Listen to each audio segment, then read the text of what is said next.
நான் ஆரம்பத்துல இருந்தே சொல்லுவேன், நயினார் நாகேந்திரன் அவர்களை நியமிச்சதிலிருந்தே நம்ம சேனல்ல காணொலியில பார்த்தோன்னா, நயினார் நாகேந்திரன் அவர்கள் ஒரு கள யதார்த்தத்தை புரிந்து கொண்ட அரசியல்வாதி.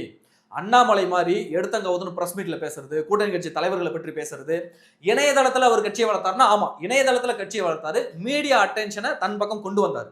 அந்த வேலையை அண்ணாமலை பார்த்தாரு. ஆனா நயினார் நாகேந்திரன் அவர்கள் களத்துல அரசியல் செய்யக்கூடியவர். அவர் வந்து இணையதளத்துல அரசியல் செய்யக்கூடிய நபர் இல்ல, களத்துல அரசியல் செய்யக்கூடிய நபர்.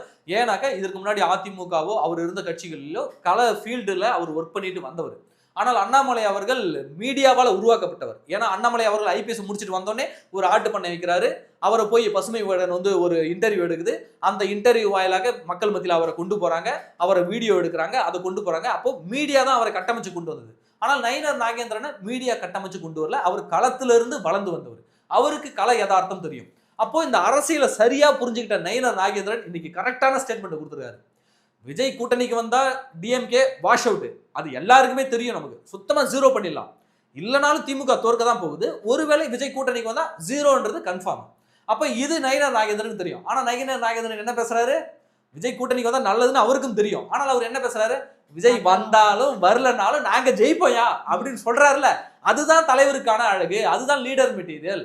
இது வந்து அண்ணாமலைக்கு ஒருபோதும் சுட்டுப்பட்டாலும் வராது. அப்ப நயினார் நாகேந்திரன் கரெக்டான ஸ்டேட்மெண்ட் கொடுத்துருக்காரு. இப்ப பாஜக தொண்டர் மனநிலையில என்னவா இருக்கும்?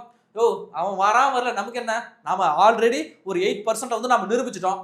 அதிமுக ஒரு 20-25% அவங்கள்ட்ட சாலிடா இருக்குது. நம்ம நார்மலா சேர்ந்தோம், கூட பாமகவும் தேமுதிகவும் கடைசியில் வந்துச்சுனாக்க நாம தான் ஜெயிப்போன்ற மைண்ட் செட் வந்துடல. விஜய் தேவையே இல்லையா? விஜய் தனித்து விட்டு அவனை ஒழிச்சு கட்டிடுவான்ற மைண்ட் செட் பாஜக தொண்டனுக்கு வரும். இப்ப கூட்டணியில் இருக்க அதிமுக தொண்டனுக்கு என்ன தோணும்? ஆமா நயினார் நாகேந்திரன் சரியா தானே சொல்றாரு.